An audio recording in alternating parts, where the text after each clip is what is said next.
Good morning, everyone, and thank you for joining us on this important spot. Earlier this week, we commemorated Memorial Day, many of us across the state and, of course, across the country. I was out at Fort Snelling National Cemetery, and our guest speaker, Mark, was talking about both his grandfather and his father. His grandfather was a prisoner of war, World War II, and his father died fighting for us in Vietnam. And this connection that Minnesota has. 2 weeks ago, we commemorated the fastest warship in the world, the Minneapolis St. Paul, and to see communities rally around things that we share. And I said, especially in a time when it's not telling anyone anything they don't already know, tensions run high, and it feels like division is the kind of the air that we breathe. Not in this space. Not in this space around veterans. And there's so many people today that I want to thank for keeping that faith. Our veteran service organizations, who are organized under the Commander's Task Force, are the voice for veterans. They're the ones that say this is what needs to be done.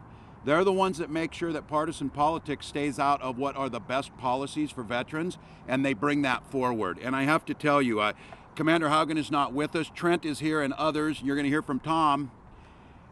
This is the Legion, the VFW, the DAV, all of our veteran service organizations. And this year they did something that I hope we set as precedence from now on. They brought it to the legislators and they said, let's do a veterans omnibus. This needs to run separate from everything else. Let's make sure that we can tell veterans we will never trade a good policy on veterans issues for another issue.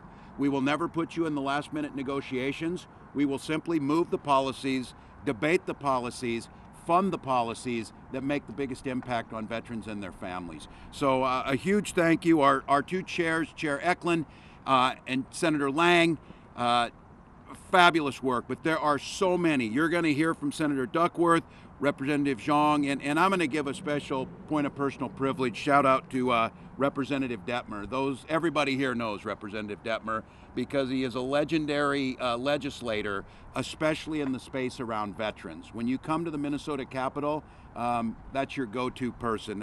And I can't tell you how grateful we are for that and how we will miss that leadership. But it is so good for me to see folks step up and do this. We're signing two bills today, and we're going to be signing them on a historic piece of furniture here. This desk is over 100 years old, and it was made at the Minneapolis Veterans Home by a veteran. And we use it for events dealing with and honoring our veterans. But the legislation we have today, the Veterans Omnibus Bill, you'll hear from these folks all the things that are in there. It keeps faith with those that we promised to take care of in terms of funding the Redwood Falls Veterans Cemetery. It makes sure that our new veterans homes in Bemidji, Montevideo and Preston have everything they need and are staffed accordingly. It makes sure that there's an important group, and you're going to hear from Greg Peterson here in a little bit. Minnesota has the strongest network of county veteran service officers. That's the commitment of the state of Minnesota, the connection point for veterans in many cases to the benefits that they have earned and deserve. And they are being such a huge part of this. And that gives grant money to those CVSOs. There's so much more in this bill that make, once again, Minnesotan a place where veterans know they're honored and respected. We were out at the 133rd Airlift Wing to commemorate the bonuses to our 9/11 veterans. Going clear back to World War I, state legislators up at that Capitol said, after these conflicts, we will honor those who served, and we will certainly honor the Gold Star families who gave it all. And those bonuses will start going out, and you'll hear that from Commissioner Herkey. And then we want to make sure a second piece of legislation I'm signing today, we have called upon the Minnesota National Guard more than in any other time in our state's history. They've served us for their overseas missions. They serve domestic missions. They serve during time of civil unrest. They serve during times of wildfires. They serve during flooding, and they serve during COVID, administering tests, administering vaccines, and something that I don't imagine a single warrior thought they would end up doing, and how critical the job is they cared for our parents and those that most needed us in terms of long-term care facilities when COVID decimated the staffs that were there. Because of that, we want to make sure that we're doing the thank yous and we're keeping that group in there. We've extended the enlistment bonuses to those warriors past 12 years. Many of us who did this for years know Sometimes you get past 12 and there's no more bonuses there. Your families are growing. You've served many times, and these warriors that you're going to hear from today have served multiple tours. It becomes difficult. We want to make the choice easier to keep them in. We can't afford to lose that institutional knowledge. So today is a good day. Today is the way, and I would make the case, not as if the legislature ever needs advice from the executive branch, but I'm going to lift up what they did. They took this thing and ran. They created an omnibus with the advocates. They ran down the middle in a time of, quite honestly, we're still frozen at a time we have more work to get done. And they figured out how to bipartisanly pass this. And if I'm not mistaken, I think they got all but one vote. That is phenomenal work. And it doesn't just happen by chance. It happens with leadership, and it happens with people who put the state, the country, and those who served us ahead of everything else. And with that, it's my pleasure to introduce one of those people who made that happen, Senator Duckworth.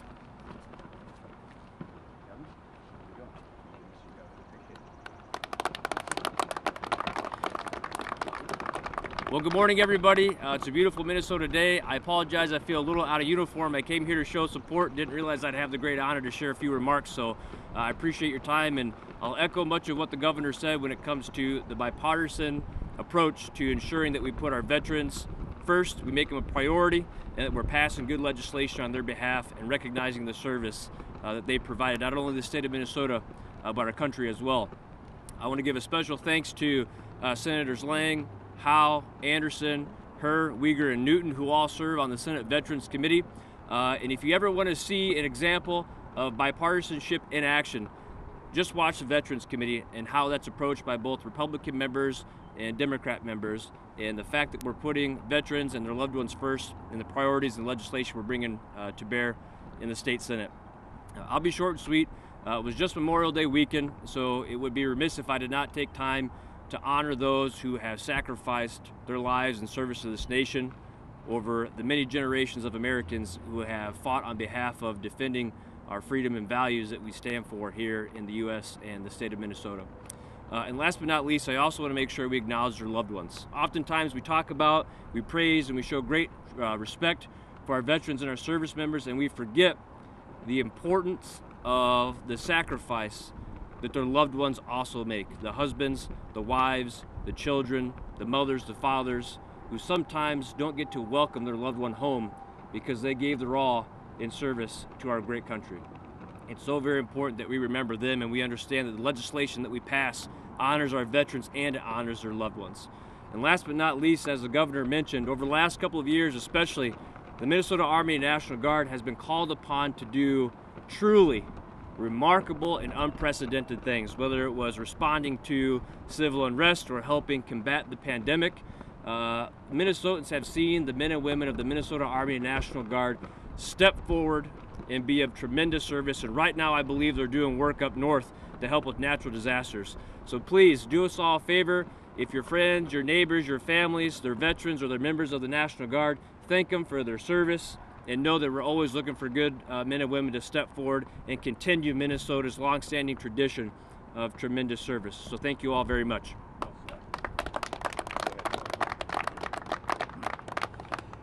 Hello, good afternoon. I'm Representative Tu Zhang. I'm the Vice Chair of the Veterans Committee in the House of Representatives. Thank you all for joining us here today, and thank you, Governor, for the remarks. Today we have two amazing bills that are coming up for the governor's signature. Chair Eklund could not be here today, but he sends his regards, and I would like to thank Chair Eklund and Senator Lang for their bipartisanship and working together on both sides of the aisle. We came into this committee with the goal that, well, one of the goals was to address veterans' homelessness. It's something that we had put in this bill. One of the things that I am particularly proud of is that we show our gratitude to our veterans and we put it into legislation, and we look forward to passing that today. And I would like to thank Representative Raleigh, who's also here working. We had a unanimous vote coming out of the House Committee, and so we're looking forward to this today. And we would like to thank all our veterans and all our veteran services organizations that partner with us to make today possible. So thank you.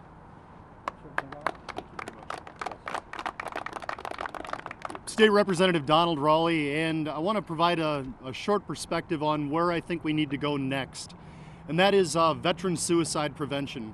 Chair Eklund and I spent some time speaking about it, and this bill does a great number of things for our veterans, but we need to put a lot of focus into veteran suicide and the prevention of that.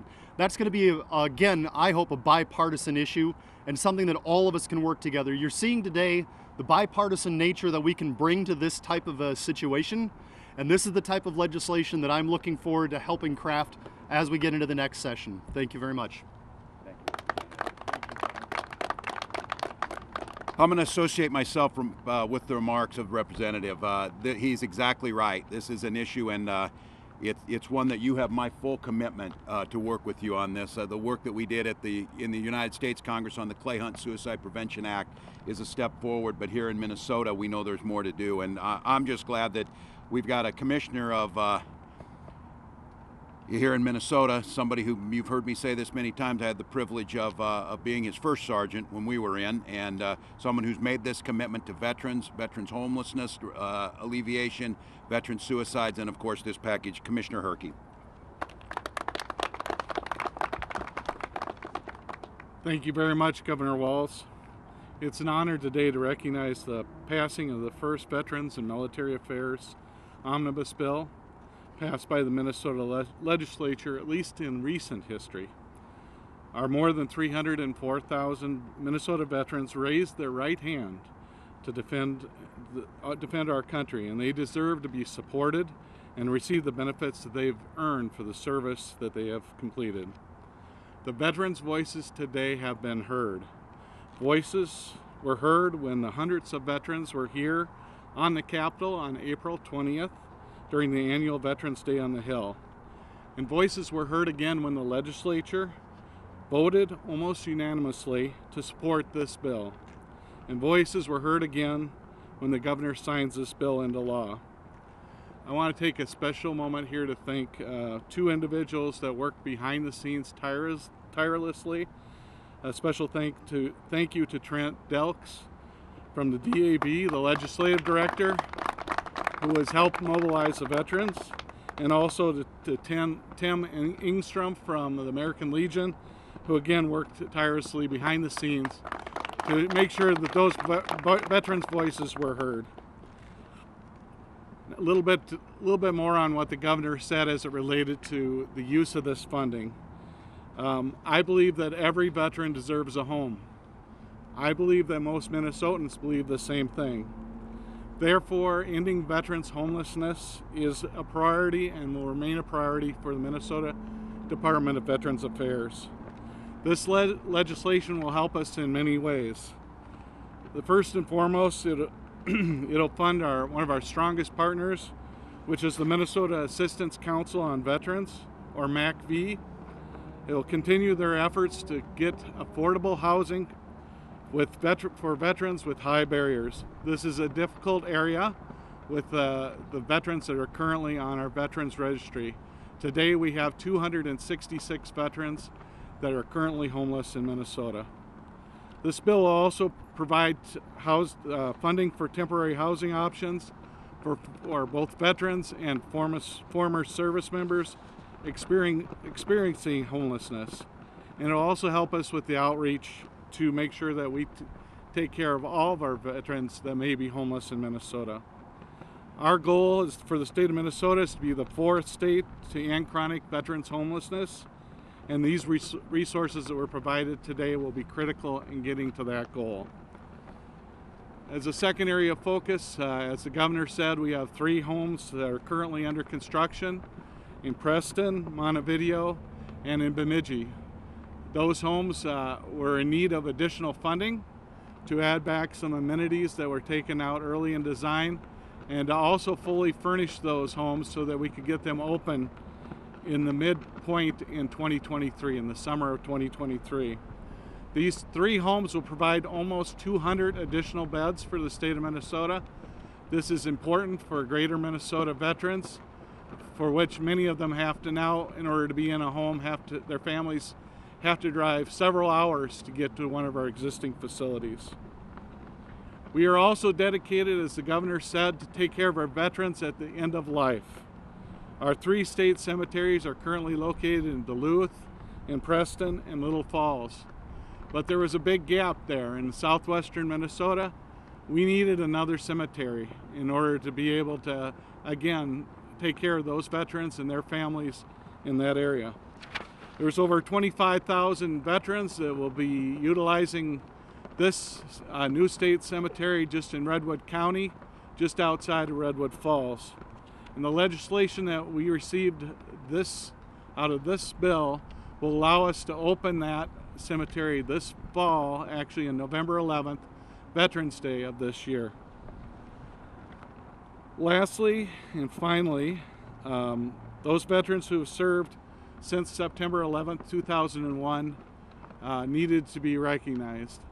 As a small token of our appreciation for their service and sacrifice, we were able to get a post 9/11 veterans service bonus for veterans, and that'll be over 40,000 veterans that will be eligible for that, and over 100 Gold Star families that will be also eligible for that service bonus. We'll start to begin application process for those bonuses starting July 7th of this year, and we're going to be using all of our resources, to include the media, to get the word out to those veterans that have served during these last 20 years. And again, it's just a token to say thank you.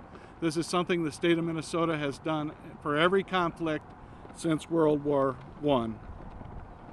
I am proud to represent the Minnesota veterans and ensure that they get both the support and benefits that they've earned. I want to thank again the Minnesota legislature and of course Governor Walz for ensuring that we've upheld our sacred duty to take care of Minnesota veterans. Thank you.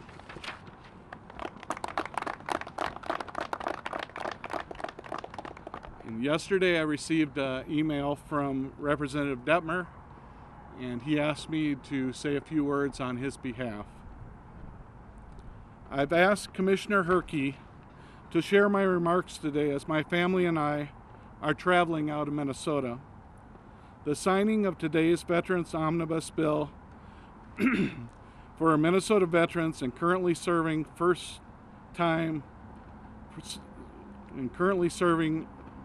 military personnel is, in the true sense, a historic event. This is the first time in the Minnesota legislature has passed a standalone Veterans Omnibus Bill and will be signed into law today by our governor. As a state representative, I began this process 12 years ago and have a standalone Veterans Omnibus Bill, and this year it is a reality, thanks to the many who have made it their mission to accomplish this.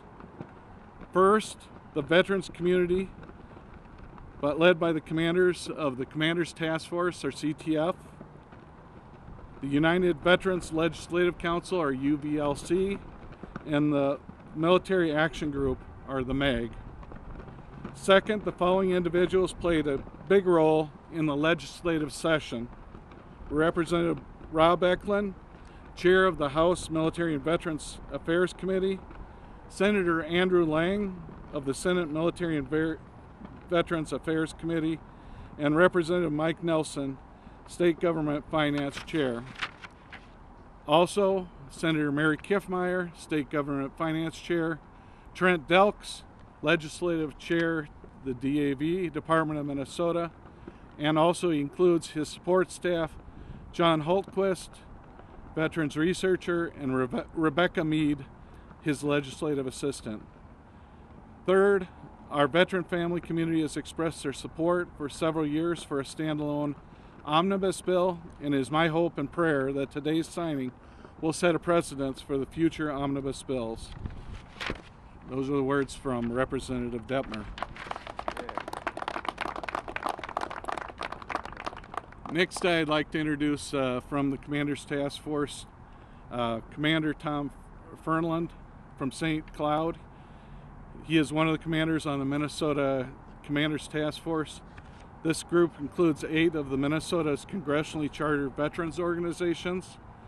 They serve as staunch supporters for the Minnesota veterans, and they regularly share their members' feedback with us here in St. Paul. And for me, they're like my board of directors.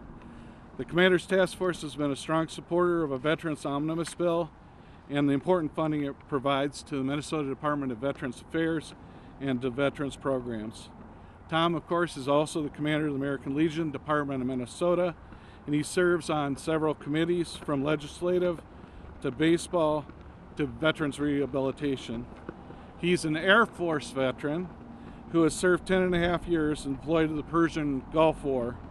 He only had 3 hours to pack his bag. It's a little less time than I had to pack mine, and to say goodbye to his wife before he left.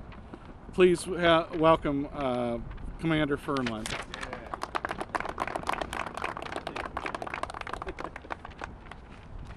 Good afternoon. Governor Walz, Commissioner Herkey, General Mankey, state legislators, commanders, veterans and their supporters. Today I'd like to thank CTF Chairman Ron Haugen for leading the CTF through a very successful year for legislation. Unfortunately, Ron couldn't be here today, so now you're stuck with me. But the passing of the Veterans Omnibus Bill sets a precedent for Minnesota lawmakers to continue to set aside an omnibus bill for veterans. Our veterans-related legislation in the past would get paired with non-veteran or non-military items as a political football to get other bills across the finish line. Often, this ended up curbing our legislative efforts. We now demand that going forward, our legislative items stand on their own merit in an annual Veterans Omnibus Bill. The idea for the Omnibus Bill and for several items in it, such as the bonuses for the post-9/11 veterans and their families, comes from the Minnesota Commander's Task Force, or CTF. This is our legislative priority sheet. There's 8 congressionally chartered organizations on the CTF. They're the American Legion, Disabled American Veterans, Veterans of Foreign Wars, Jewish War Veterans, AMVETS, Military Order of the Purple Heart, Paralyzed Veterans of America, and the Marine Corps League. Several of these ideas became part of the Minnesota Department of Veterans Affairs agenda. Then they went to the halls of the state capitol. Members of the American Legion, DAV, and other organizations testified on them. When it came time to get the omnibus bill passed through the Senate and House, again the CTF stepped up. We contacted our members, and nearly 3,000 veterans all across Minnesota contacted their lawmakers. And it was just a month and a half ago that hundreds of veterans stood in the rotunda of this state capitol behind me, calling for lawmakers to pass the Veterans Omnibus Bill. It worked. Our bill did not get stuck in a committee. It did not fail to pass by deadline. It passed with smooth sailing in early May. Our work here at the Capitol often goes unnoticed without a credit, but it's crucial work, and we do it on behalf of the veterans of Minnesota. This is why we urge all veterans to join as many congressionally chartered veterans organizations as they can so that their voices are heard in the halls of power. Thank you.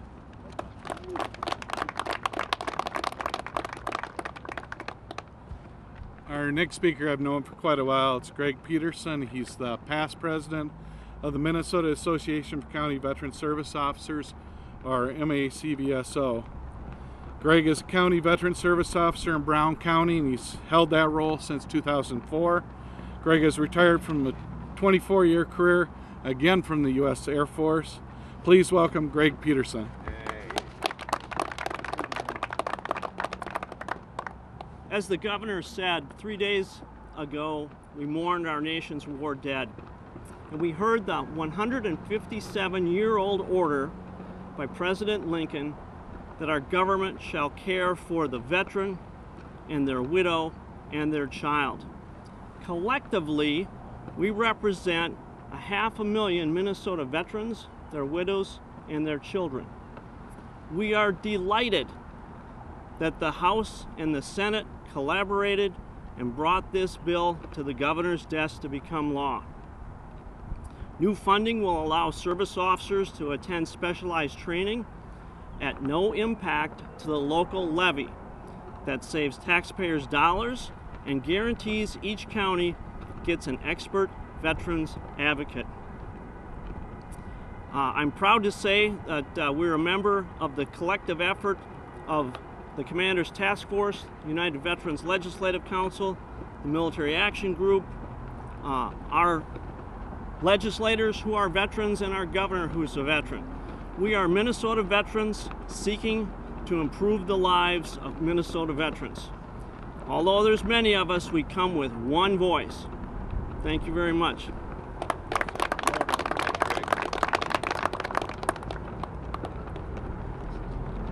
Next individual to speak is I consider a comrade in arms. I've served with him for many years. Since August of 2020, Major General Sean Mankey has served as the Adjutant General of the Minnesota National Guard, which includes the Army National Guard, the Air National Guard, and all joint units and personnel from Minnesota. He serves as the head of the Minnesota Department of Military Affairs, and he was appointed by Governor Walz. He was commissioned in 1991 and spent more than 30 years combined in active duty and then in the Minnesota National Guard. Please welcome my friend and comrade in arms, Major General Sean Mankey. Hey, good day. I am humbled and honored to represent the 13,000 soldiers and airmen of the Minnesota National Guard. And I would like to, on behalf of them, thank the legislators for this year passing this legislation. And Governor Walz, thank you for signing it into law. Specifically, one thing that will aid the existing serving members of the Minnesota National Guard is the authorization and funding for a reenlistment bonus for our service members. We all know we're in a tight labor market here in Minnesota, and we want to retain our trained and ready soldiers so that we can use them in the state and we can use them for our federal mission as the combat reserve of the Army and the Air Force. Specifically, only about 23% of Americans are eligible to serve in the armed forces. And statistics say there's about 9% that have the propensity to serve. And I will remind you that only about 0.4% of Americans serve in the all-volunteer force. That is why it's extremely important that we retain our service members. And this legislation is just another tool in the toolbox that helps the service member make the decision whether to stay in the Minnesota National Guard or transition on to something else. Thank you for the continued support from the citizens of Minnesota, and thank you to the legislature and Governor Walz for the continued support of the Minnesota National Guard and our service members, men and women, both past and present, and their families for the service and sacrifices that they continue to make on a daily basis. Thank you. Governor? All right, we'll sign this, and I think you hear, I'm so incredibly proud of this group that's here. Commander, my Legion dues are paid, just so you know. I appreciate you making the plug for that.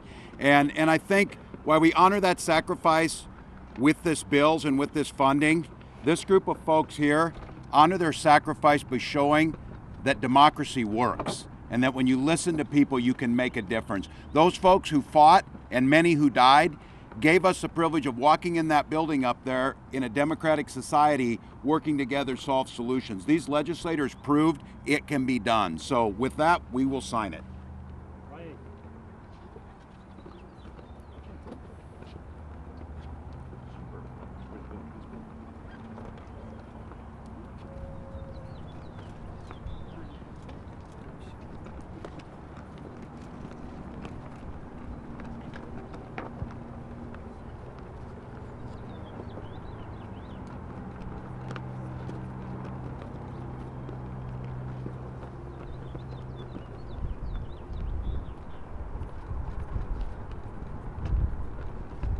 Done. There we go. Stuff those with you, Commissioner. All right. I think Trent better get one of those.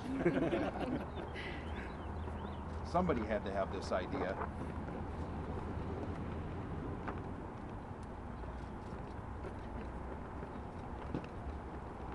It's done. There you go, General.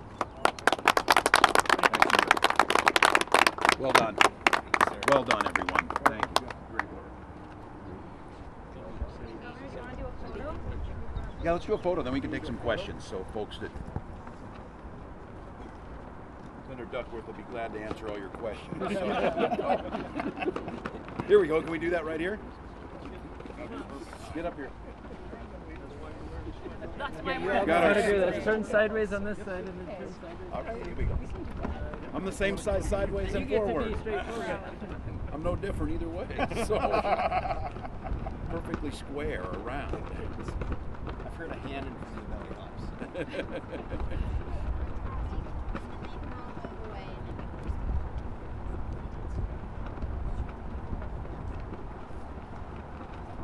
Great.